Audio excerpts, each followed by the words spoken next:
Puji syukur segalanya milik Allah Subhanahu wa taala. Salawat dan salam senantiasa terlimpah pada keharibaan Nabi besar Muhammad sallallahu alaihi wasallam serta para keluarga, para sahabat dan juga para pengikutnya. Hadirin jamaah sekalian yang dimuliakan Allah Subhanahu wa taala. Pada pertemuan yang lalu telah sama-sama kita bahas tentang kandungan daripada wahyu pertama yang Allah Subhanahu wa taala turunkan kepada Nabi Muhammad sallallahu alaihi wasallam, yang merupakan awal dari terbentuknya umat yang terakhir, awal daripada tersusunnya ayat-ayat Al-Qur'anul Karim, dan awal dari pola pendidikan ataupun tarbiyah yang Allah Subhanahu wa taala terapkan di alam semesta ini. Pada pertemuan kali ini kita akan menguatkan kembali suasana kebatinan kita terhadap Al-Quranul Karim, yang berposisi bukan saja sebagai bacaan, tetapi juga Al-Quran sebagai tuntunan. Di dalam kitab Mustalahut Tajwid itu dikatakan nama-nama Al-Quran itu berjumlah 55. Saya hanya hafal bait pertamanya doang. Setelahnya kagak hafal. Khamsun wa khamsuna wa dzul Qur'ani kitabun aw mubinun aw furqanun. 55 itu nama daripada khamsun wa khamsuna wa dzul Qur'ani. Ya, nama daripada Al-Qur'an.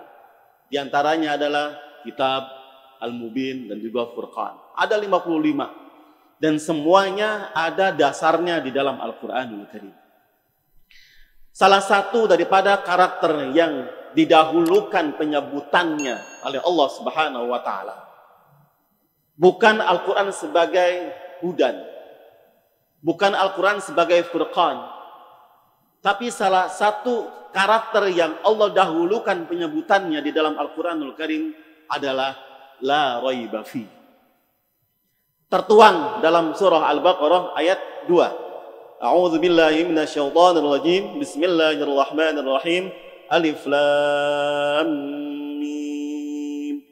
Dzalikal kitabu la raiba fihi hudan lil muttaqin. Nama yang didahulukan penyebutannya oleh Allah Subhanahu wa taala bahwasanya kitab itu menunjukkan keluhuran dan kemuliaan Al-Qur'an. La raiba fihi, tidak ada keraguan sedikit pun di dalamnya. Ini Bapak, Ibu, mungkin kita semua udah pasti tahu ya. Kalau kita baca ayat ini pasti ada tanda wakaf tuh ya. Ada tanda wakaf titik 3 di atas. Kayak tanda biksu. Ya. Ada 3 titik di atas. Ada 2 posisi. Ya, dia pertama pada setelah kalimat la raib ada tandanya tuh, titik 3. Kemudian setelah itu fihi titik 3. Apa tanda wakaf apa namanya tuh? Mu'anaqah. Mu'anaqah itu artinya memeluk. Ta'anuq itu artinya memeluk. Ada ulama As-Sajawindi yang hidup tahun 515 Hijriah.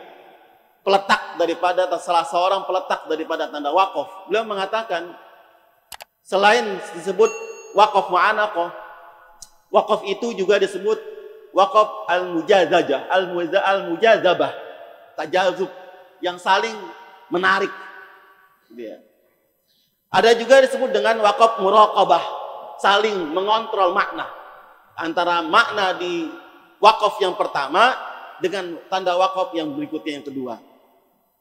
Nah, dulu saya pernah nanya-nanya, Pak, ini kok kenapa titik 3 tandanya? Kalau tanda wakaf yang lain kan disimbolkan dengan huruf. Wakaf lazim huruf apa tuh? Huruf mim. Ya. Wakaf mutlak huruf to. Wakaf apa namanya? Wasol, tanda wasol. Sol, solah gitu ya. Nah, tanda wakaf ada qaf lam. Tapi ini kenapa kok titik 3? Kenapa tidak huruf hijaiyah yang diambil? Nah, As-Sajawindi ini mengatakan, mengapa titik 3 yang diambil? itu diambil dari jumlah titik yang ada pada kalimat anaqo atau ta'anuk. Ta'anuk ada huruf dari kata anaqo, kata dasarnya ya.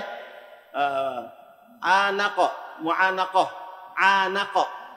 Ada huruf nun titiknya 1 dan huruf qaf titiknya 2. Jadi total 3 titik. Kata beliau begitu, gitu kan. Nah, ini kemarin itu kebetulan jadi tesis saya. Jadi saya ketika sidang terbuka, coba Subhan kamu cari, mungkin pada zaman saja Windy itu dikenal dengan istilah apa? Alat-alat dikenal dengan alat-alat yang bentuknya segitiga. Coba cari tandanya apa? Saya nggak cari. Ulama udah ngomong titiknya 3 udah. Ulama udah ngomong ngambilnya dari nun, titik pada huruf nun 1 dan huruf qaf 2. Nah, udah itu. Nah, itu di dalam Al-Qur'an, kalau di dalam mushaf, berbagai mushaf yang ada di dunia ini, semuanya meletakkan tanda waqaf wa anaqo itu, tapi jumlahnya berbeda-beda.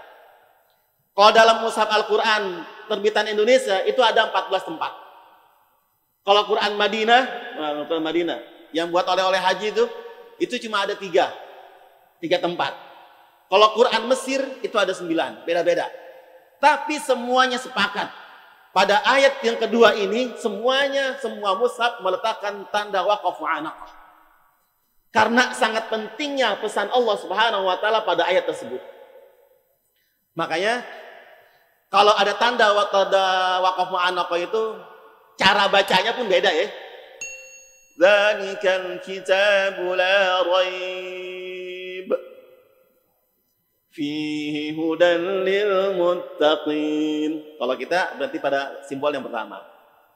Kalau berhenti pada simbol yang kedua, dzalikal kitabu la raiba fihi hudan lil muttaqin. Yang biasa dipakai yang pertama apa yang kedua?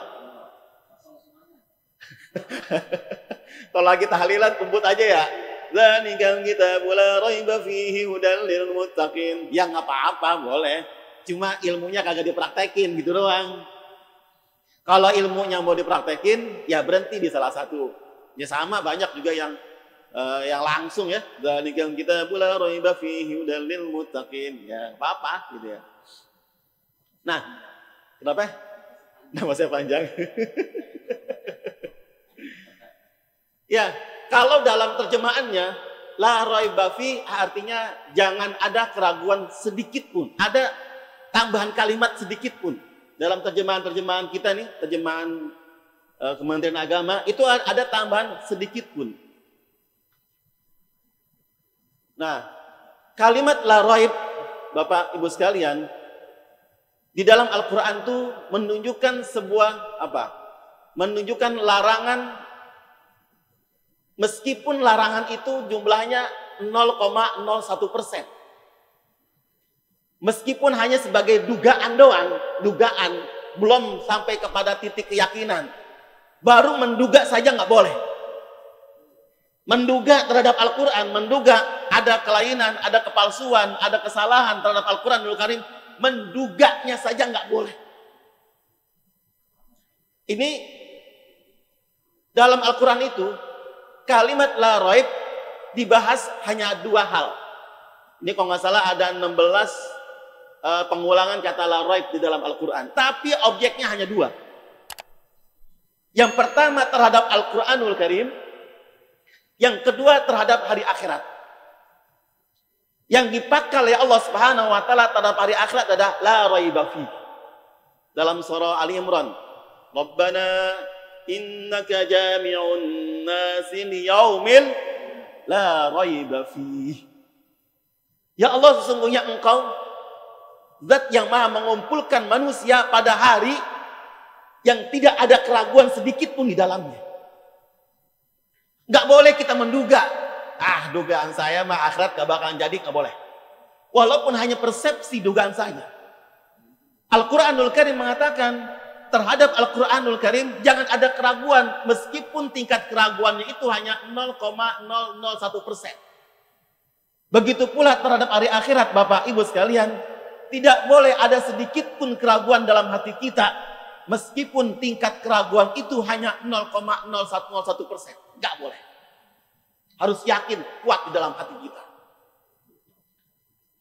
Nah, kenapa nggak pakai kalimat la syakka? Kalau saya Nawawi mengatakan di sini, ai hadzal Qur'an alladzi yaqra'uhu 'alaikum Rasuli Muhammadun la syakka fi annahu min 'indi.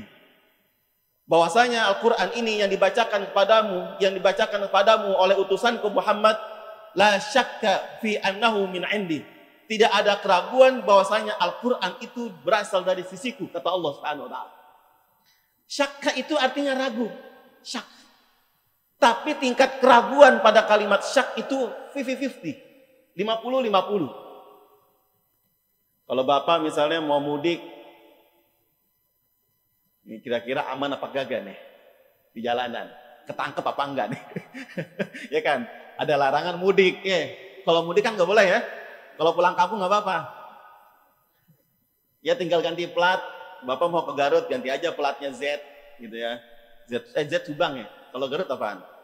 Ganti aja platnya. Saya nggak mudik Pak, mau pulang kampung, gitu ya. Bapak mau pulang kampung, kira-kira aman apa enggak ya?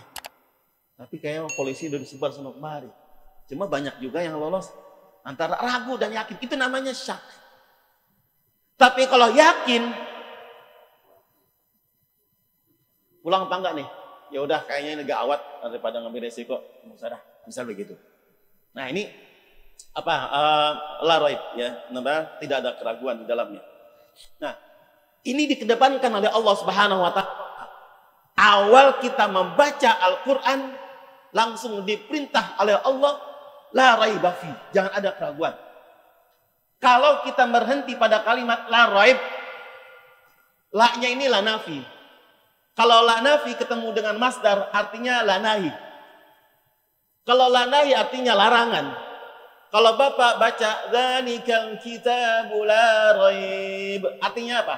Jangan ragu sedikit pun. Kalau berhenti pada kalimat fi, la raiba fi, artinya jangan ada keraguan sedikit pun. Tapi kalau berhenti pada kalimat la raib, jangan ragu sedikit pun. Sama apa beda? Sama apa beda? Bentuk perintahnya berbeda. Kalau berhenti pada kalimat la raiba fi, ini kalimat-kalimat bayan, ya kan? Tidak ada penafian secara mutlak.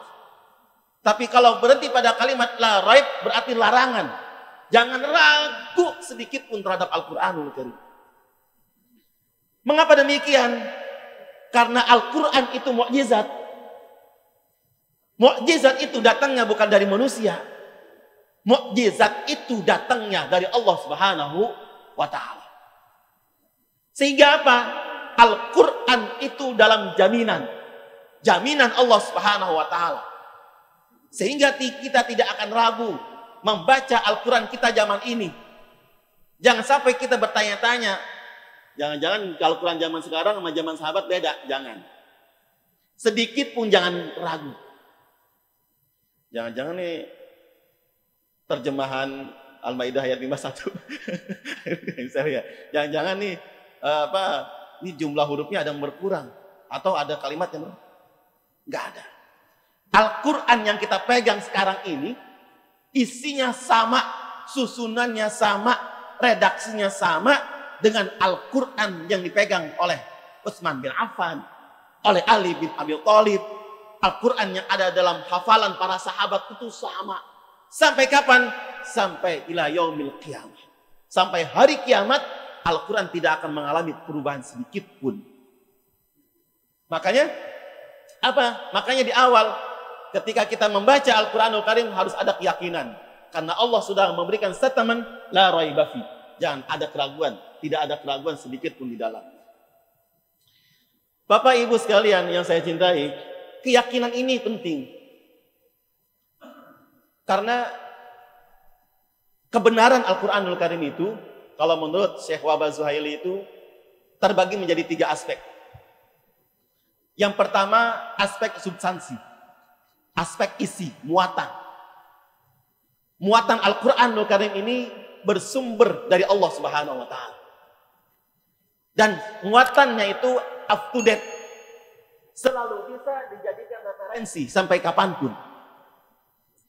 Kalau ada seorang penulis yang pada tahun 1926 misalnya mengarang sebuah buku, kemudian dipakai oleh generasi tahun 2020, bisa jadi dia mengatakan pemikiran ini sudah tidak berlaku lagi. Tetapi muatan Al-Quranul Karim, seiring dengan pergantian zaman, generasi dari tahun ke tahun, sudah ribuan tahun melewati, muatan Al-Quranul Karim tetap up to date. Meskipun zaman ini sudah berubah menjadi zaman milenial, Al-Quran tetap muatannya selalu diminati dan selalu menarik untuk dikaji. Kalau dulu ada yang mengatakan bulan itu bulat, ternyata salah. Oh, ada kesalahan dalam pemikiran manusia. Tapi yang namanya Al-Quranul Karim, meskipun zaman sekarang udah zaman milenial, wanita udah banyak yang bekerja, tetap saja dalam pembagian harta waris, bagian laki-laki 2 kali lipat dari bagian perempuan. Sampai kapanpun. Walaupun ada wanita yang hebat, bacaannya bagus 30 juz, makmumnya laki-laki, tetap aja nggak boleh jadi imam. Meskipun dia bacaannya bagus 30 juz, suaranya nyaring, kalau bersama laki-laki, nah di belakang, tetap aja laki-laki jadi imam. Tetap up to date. Itu dari segi substansi. Kemudian yang kedua, dari segi redaksi, teksnya. Teks Al-Quranul Karim terjaga. Tidak akan pernah ada satu penyimpangan di dalam penulisan, kecuali pasti akan ditemukan. Saya pernah melaporkan, Pak, waktu saya kuliah di Mesir itu beli Al-Quran cetakan Darussalam Beirut. Kemudian saya baca tuh, ternyata ada kesalahan di surah As-Saffat. As-Saffati Saffa, Faz-Zajirati Zajra, Fattaliyati Dzikra. Inna ilahakum lawahid, Rabbus samawati wal ardi wa rabbul masyariq. Inna zayyana as-sama dunya bimasabih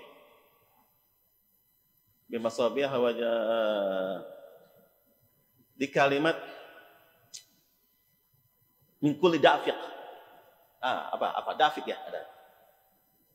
Zayyana sama itu kalimat qafnya titiknya kurang 1.